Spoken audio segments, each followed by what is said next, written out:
বন্ধুরা কেমন আছো তোমরা? আশা করি খুব ভালো আছো আর আমিও ভালো আছি। চলে এসেছি নতুন একটা রেসিপি নিয়ে।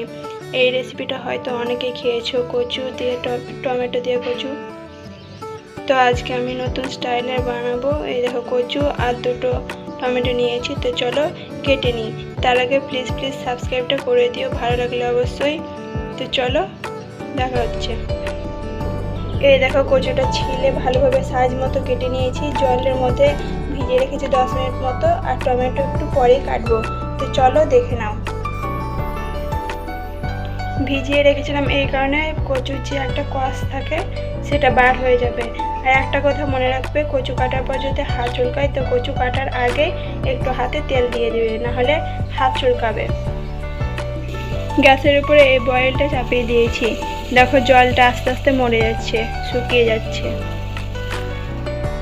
এবার দিয়ে দেবো পরিমাণ মতো তেল। তেলটা দেওয়ার পর তেলটা গরম হয়ে গেছে। এবার কচুগুলো জলটা ছাড়িয়ে এবার দিয়ে দেবো। এবার এইভাবে নাড়তে থাকবে। এইভাবে নাড়ানোর কারণ হচ্ছে কচুর মধ্যে যে একটা পিলপিলে ভাব থেকে সেটা মরে যাবে। এবার দিয়ে দেবো পরিমাণ মতো লবণ আর হলুদ গুঁড়ো দিয়ে নাড়িয়ে নেব।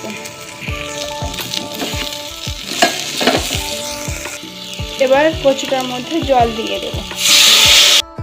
মতো জল দেওয়ার পর এবার ঢাকনাটা দিয়ে দেব। সিদ্ধ হয়েছে কি দেখে নেব।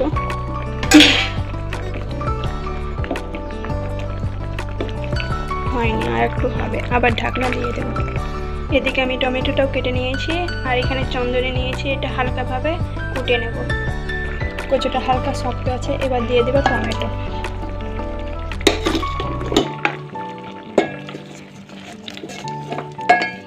আবারও ঢাকনা দিয়ে দেব।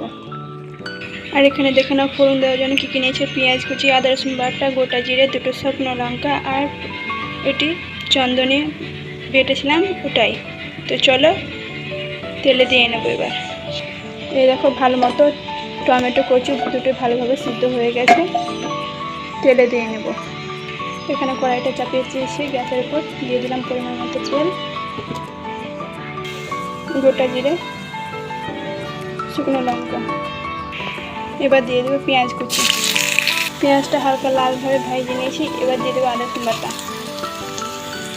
মশলাটা পাকানো হয়ে গেছে। এবার কচুগুলো দিয়ে দেবো।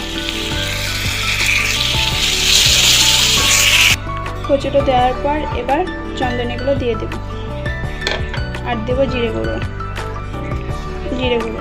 তোমরা চাইলে যদি বেশি ঝাল খেতে চাও তাহলে আরেকটু শুকনো লঙ্কার গুঁড়ো দিয়ে দিতে পারো এতে।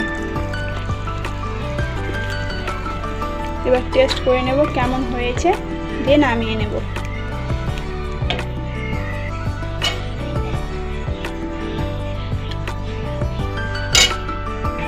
তো এই দেখো বন্ধুরা কেমন হয়েছে অবশ্যই কমেন্ট করে জানাবা।